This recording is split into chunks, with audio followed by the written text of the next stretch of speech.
आज करते लग्नाच्या पंक्तीतील वांगी बटाटा फ्राय। त्यासाठी वांगी बटाट्याच्या फोडी मी तयार करून घेतल्या आहेत। कढईत घ्यायचं तेल आणि ज्या आपण फोडी केल्यात वांग्याच्या त्या फ्राय करून घ्यायच्या थोडा वेळ। वांगी इथे फ्राय झाली ते बाजूला काढून घ्यायची। त्याच पॅन मध्ये अजून थोडं चमचाभर तेल टाकायचं आणि त्यामध्ये बटाट्याच्या फोडी पण फ्राय करून घ्यायची। बटाटा आणि वांगी फ्राय झालेत। आता तेल, लसूण, मोहरी, जिरे, कांदा, आलं लसूण पेस्ट हे चांगलं परतायचं।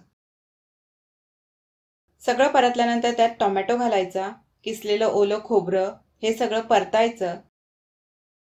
नंतर त्यात लाल मसाला, गरम मसाला, हळद टाकायची। थोडं सगळं परतून घ्यायचं। नंतर त्यात फ्राय केलेले बटाटे घालायचे। चवीनुसार मीठ घालायचं। झाकण ठेवून थोडं शिजू द्यायचं।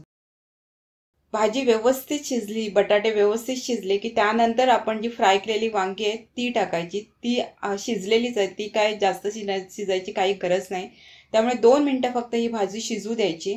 2 मिनिटांनंतर भाजी आपली तयार आहे। वरून कोथिंबीर घालायची। रेसिपी पाहिल्याबद्दल थँक्यू। अशाच वेगवेगळ्या भाज्यांच्या चविष्ट अशा रेसिपीज यापुढे येत राहतील। त्या तुम्हाला पाहिजे असतील तर प्लीज चॅनलला सबस्क्राईब करा, बेल आयकॉन प्रेस करा, त्यातील ऑलचं ऑप्शन सिलेक्ट करा, म्हणजे सर्व व्हिडिओचं नोटिफिकेशन तुम्हाला मिळत राहील।